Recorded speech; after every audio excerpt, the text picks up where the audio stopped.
Saudamos todos os telespectadores do canal Freedom. Obrigado por estarem conosco. Estas são as principais notícias até o momento. No estúdio, Yuri Kulinishi. Olá. A Ucrânia precisa de uma paz justa, e só os ucranianos decidirão o futuro do seu país. Foi o que declarou o presidente Volodymyr Zelensky em seu pronunciamento por ocasião do Dia da Independência.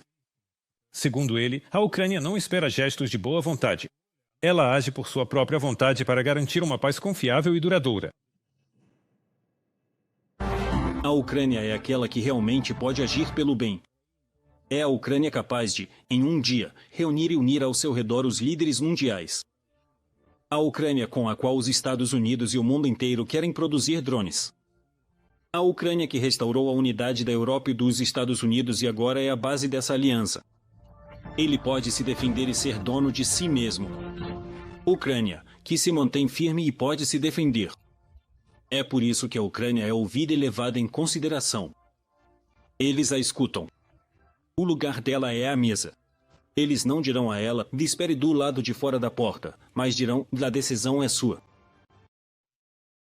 Ucranianos comemoram o 34º aniversário da independência do país em batalha.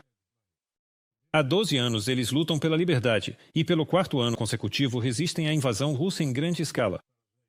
Foi o que declarou o comandante-chefe das Forças Armadas da Ucrânia, Alexander SYRSKY. Ele destacou que o povo ucraniano nunca se submeterá nem abrirá mão de sua independência. SYRSKY também enfatizou que a independência é para os fortes, não é um presente, é algo que se conquista. A verdadeira independência é impossível sem um exército forte e moderno. Pelo direito do povo de ser livre, nosso exército paga um preço alto. Lembramos de cada um que caiu. Tenho certeza de que vamos defender nossa independência. Seu melhor garantidor é o nosso exército. Cada soldado, sargento e oficial corajoso. Alexander SYRSKY, comandante-chefe das Forças Armadas da Ucrânia, no Telegram. A Ucrânia recebe felicitações pelo Dia da Independência de líderes mundiais. Assim, o presidente Volodymyr Zelensky publicou na rede social X uma carta do chefe da Casa Branca, Donald Trump. O presidente americano destacou que chegou o momento de pôr fim à guerra. O povo da Ucrânia tem um espírito inquebrável e a coragem da Ucrânia inspira muitos. Neste dia importante, saibam que os Estados Unidos respeitam sua luta, honram seus sacrifícios e acreditam no seu futuro como um Estado independente. É hora de pôr fim às mortes sem sentido. Os Estados Unidos apoiam negociações para um acordo que leve a uma paz sólida e duradoura, que ponha fim ao derramamento de sangue e proteja a soberania e a dignidade da Ucrânia. Donald Trump, presidente dos Estados Unidos. Hoje, nosso país celebra o 34º aniversário da independência e um dia em que cada ucraniano entende o valor da liberdade e da independência do seu estado. Mais detalhes sobre o clima em Kiev e como os moradores da capital comemoram este dia serão contados por Yulia Granuskaya. Yulia, te saúdo e também te parabenizo por este dia tão significativo. Por favor, diga-nos como a capital irá celebrar este dia.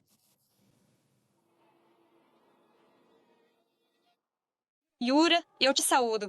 Estou agora em um lugar simbólico para a Ucrânia, especialmente no 34º aniversário da independência do país. Esta é a Praça da Independência. Gostaria de ressaltar que o clima em que é festivo. Ao mesmo tempo, cada um de nós se lembra e aprecia aqueles graças aos quais podemos caminhar na pacífica Kiev hoje. São os nossos defensores. Há 11 anos, a Federação Russa tenta tirar de nós nossos direitos, liberdades, soberania e independência.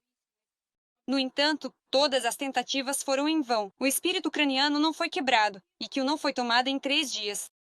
Perguntamos aos moradores da capital o que significa para eles a independência da Ucrânia. Vamos ouvir. Para mim, o Dia da Independência é a oportunidade de escolher, a possibilidade de fazer, sem imposição, aquilo que considero necessário, o que é melhor para mim e para minha família. É a união entre todos nós e a celebração do nosso país. Para mim, é a autonomia.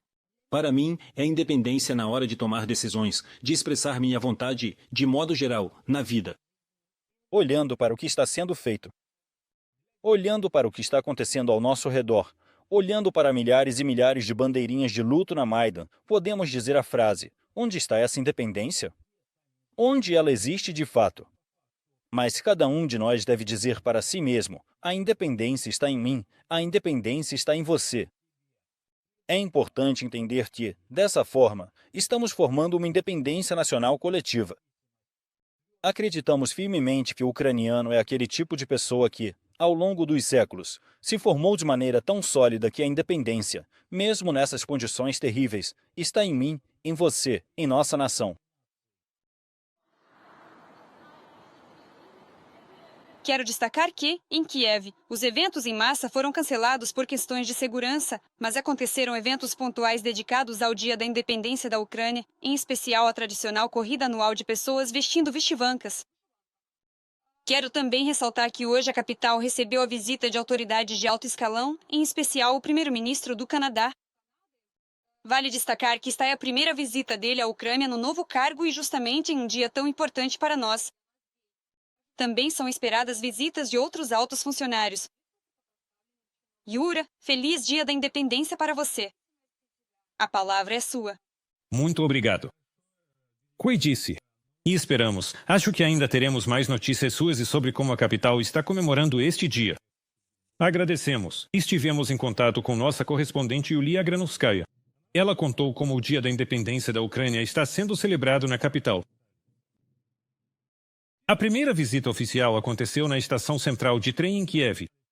O primeiro-ministro do Canadá, Mark Carney, foi recebido pelo chefe do gabinete do presidente, Andriy Yermak, e pelo ministro das Relações Exteriores da Ucrânia, Andriy Sybiha. Carney participará das cerimônias solenes dedicadas ao Dia da Independência da Ucrânia. Além disso, ele publicou uma mensagem de felicitação a todos os ucranianos em sua página no Facebook. Neste dia, há 34 anos, a Ucrânia declarou sua independência da União Soviética, e o Canadá foi um dos primeiros países a reconhecer a Ucrânia como um Estado soberano. Desde então, Canadá e Ucrânia vêm fortalecendo nossa antiga amizade, baseada em valores comuns de paz, segurança e democracia. Mais de 1 milhão de ucranianos canadenses chamam o Canadá de lar. E isso significa que cada triunfo e cada tragédia em solo ucraniano são profundamente sentidos aqui, entre nós. O apoio do Canadá à Ucrânia é inabalável, e estamos com vocês em cada passo da sua luta para defender sua soberania e realizar seus sonhos para o seu país. Feliz Dia da Independência da Ucrânia! Glória à Ucrânia! Glória aos heróis! Mas vale ressaltar também que o representante especial do presidente dos Estados Unidos, Donald Trump, para assuntos da Ucrânia, Keith Kellogg, também chegou a Kiev. Ele, em particular, está participando das celebrações pelo Dia da Independência da Ucrânia.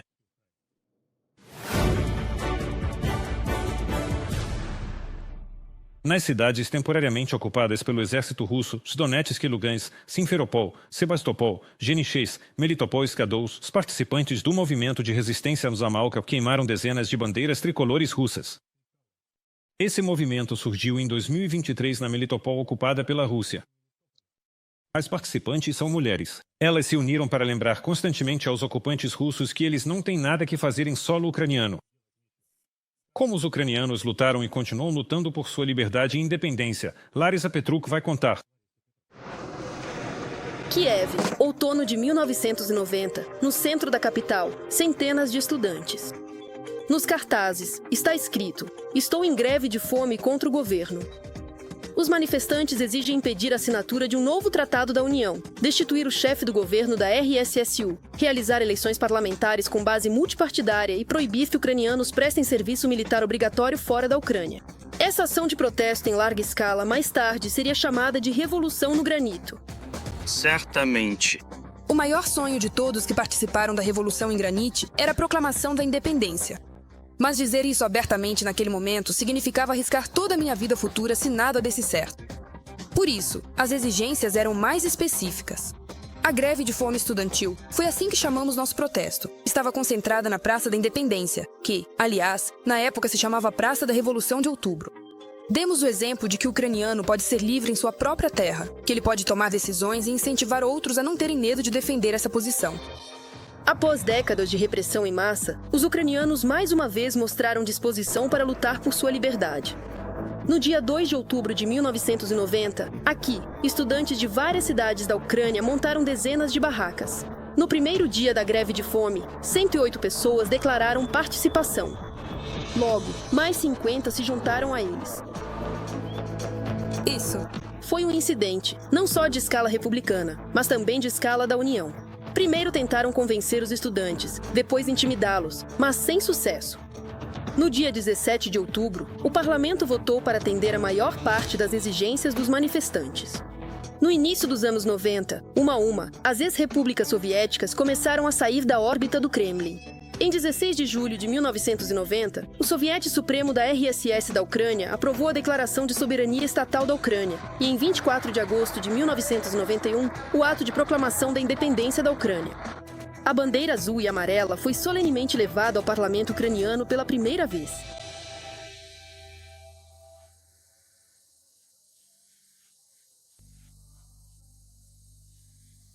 A votação pelo ato de proclamação da independência quase não atingiu a maioria, já que a maioria no Soviete Supremo era composta por comunistas.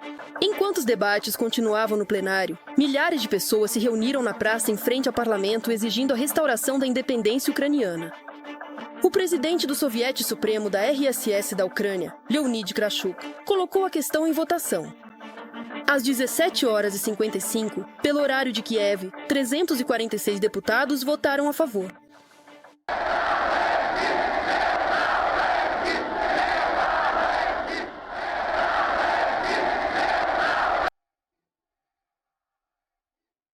Em casa, tudo estava desligado. Em casa, tudo estava ligado.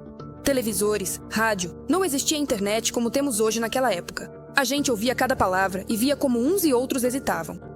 Entendo como foi difícil para cada um tomar essa decisão. No dia 1º de dezembro de 1991, mais de 90% dos cidadãos apoiaram o ato aprovado pela Rada Suprema no referendo. Uma Ucrânia independente e soberana desse jeito não agradava nem um pouco ao Kremlin.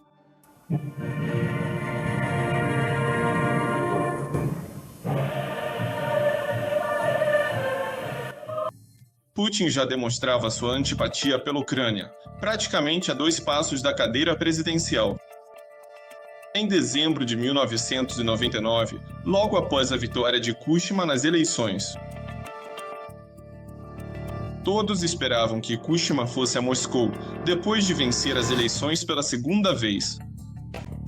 Kuchma adotou uma política multivetorial. Ele foi primeiro para Paris, para a França. E os espanhóis foram para os Estados Unidos. Putin não gostou nada disso e praticamente impôs um embargo às exportações de energia para a Ucrânia.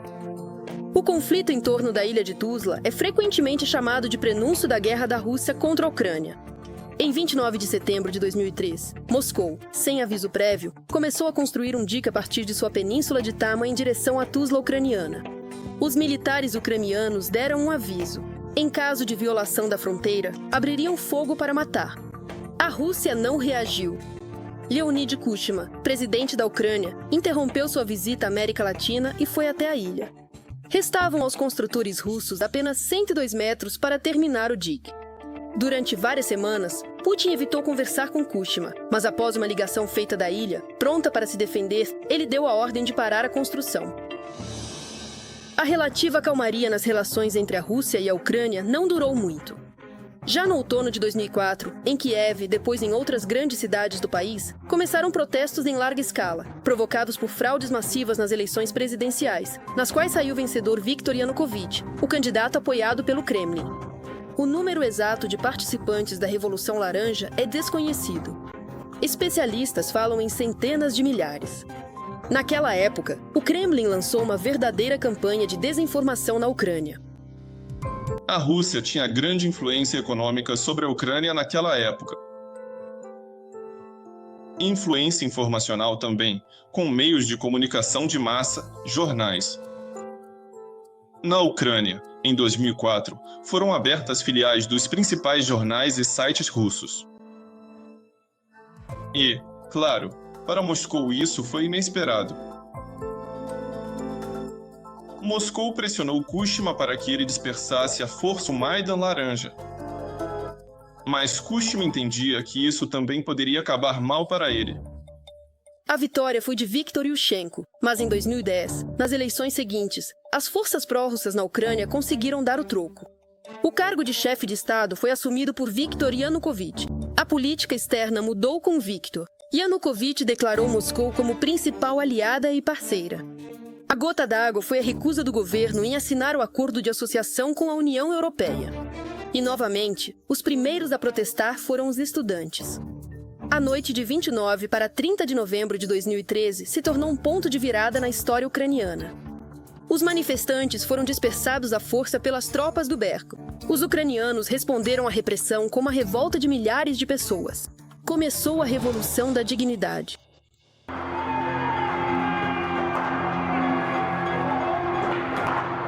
No final de fevereiro, ficou sabido que, em meio aos protestos em massa, Yanukovych fugiu do país para a Rússia. A Rada Suprema retirou seus poderes. E em fevereiro de 2014, Putin deu a ordem para realizar a operação de tomada da Crimeia. O poder real na península foi tomado por homens armados em uniformes militares sem insígnias, os chamados Homenzinhos Verdes.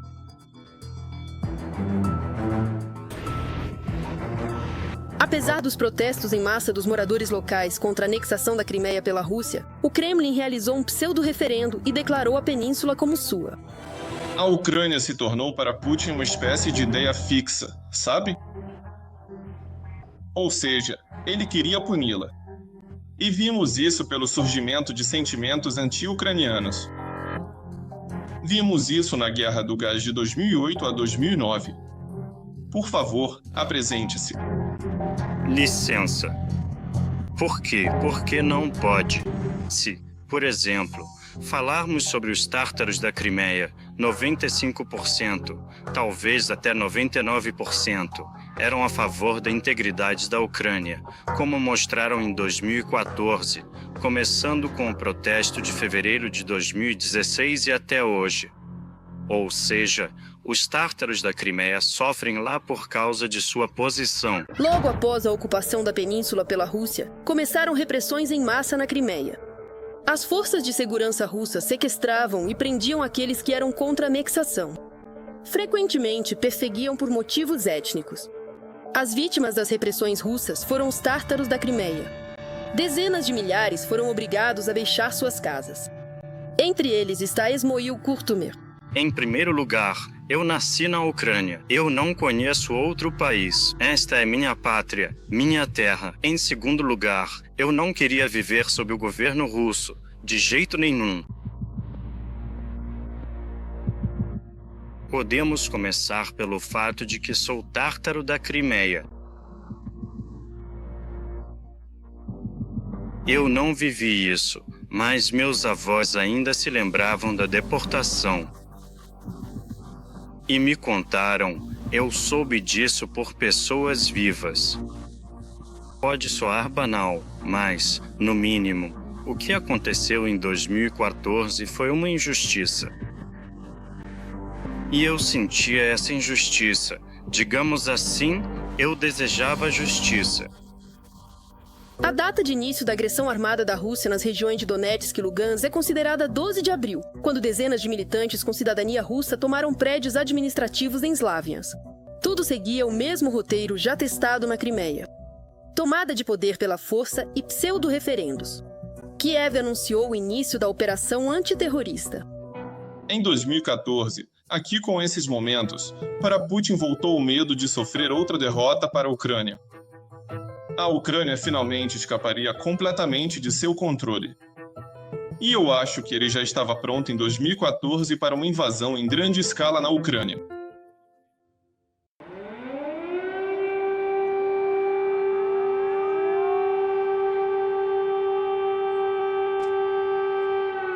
Após 8 anos de combates em algumas regiões das províncias de Donetsk e Lugansk, Moscou iniciou uma nova fase da guerra. A Rússia começou uma invasão em grande escala na Ucrânia. Desta vez, a Rússia queria mais, destruir a Ucrânia como Estado.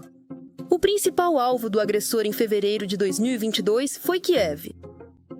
Eu passei esse dia nos Cárpatos. Era minhas férias. Foram 2 dias de inferno para chegar até Kiev. Todas as estradas estavam completamente congestionadas. Era impossível sequer se aproximar de Kiev. Os carros estavam parados nas pistas contrárias em 2, 3, até 4 filas. Às vezes, a gente avançava pelo acostamento. E eu já tinha ouvido que o inimigo estava perto de Demidov. O inimigo estava perto de Yarden. Pensei que seria útil aqui para mim e para as pessoas. Antes da invasão russa em larga escala na Ucrânia, Trofim Ivanov trabalhou no Conselho Municipal de Vizhorod, na região de Kiev. Nas primeiras semanas da guerra, como dezenas de milhares de ucranianos, ele se tornou voluntário. Mais Dia da Marmota. Este é um trabalho permanente de 24 horas. Na cidade não havia pão, não havia combustível. Todas as lojas estavam fechadas, havia provocadores, ouviam-se explosões, algo estava pegando fogo em algum lugar. O trabalho era constante, 24 horas por dia, 7 dias por semana. Negociações por toda parte para conseguir ajuda humanitária para a cidade e outras coisas. Quando as forças expulsaram o exército russo da região de Kiev, Trofim decidiu entrar para a Guarda Nacional da Ucrânia. Eu fui. Reservado pelo Conselho Municipal de Vizhorod até o fim da guerra. Mas tomei a decisão por conta própria de que queria servir justamente na Guarda Nacional da Ucrânia. Passei pela junta médica e fui como soldado raso. Os ucranianos enfrentaram o exército russo não com pão e sal, mas com uma resistência massiva.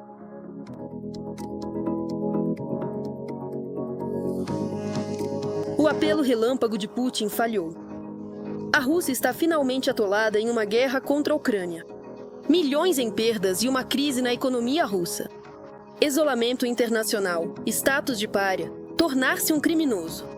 O ditador russo ainda não consegue aceitar isso. Pensamentos de que ele não conseguirá ocupar toda a Ucrânia e tirar dos ucranianos aquilo que eles mais prezam, a liberdade e a independência.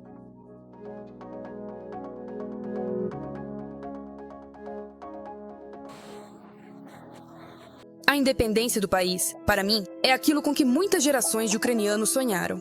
Algo que foi cultivado como um sonho e que consegui transformar em realidade junto com meus amigos e as pessoas com quem vivo nesta mesma época. Isso é algo muito, muito pessoal. Para. Independência é, antes de tudo, a liberdade dos meus filhos em seu próprio país. Nem estou falando apenas sobre eles poderem se locomover livremente, mas sobre poderem viver em sua própria terra, tomar decisões em sua própria terra, influenciar o desenvolvimento do seu país. Para mim, talvez, em primeiro lugar, é a possibilidade de pensar livremente, de falar livremente. É isso que eu sinto aqui, e também agir livremente. Enquanto isso, nos territórios ocupados pela Rússia, os membros da resistência e os partisans continuam arriscando suas vidas para lutar pela liberdade da Ucrânia. As forças de defesa destroem o inimigo não só na Ucrânia, mas também no interior profundo do território russo. Os ucranianos lutam, trabalham e estudam e, o mais importante, continuam a viver e amar em suas terras, na Ucrânia independente. Larisa Petruk, Ruslan Belozerov, Dmitry Bosch e Alexander Kam para o canal Freedom TV.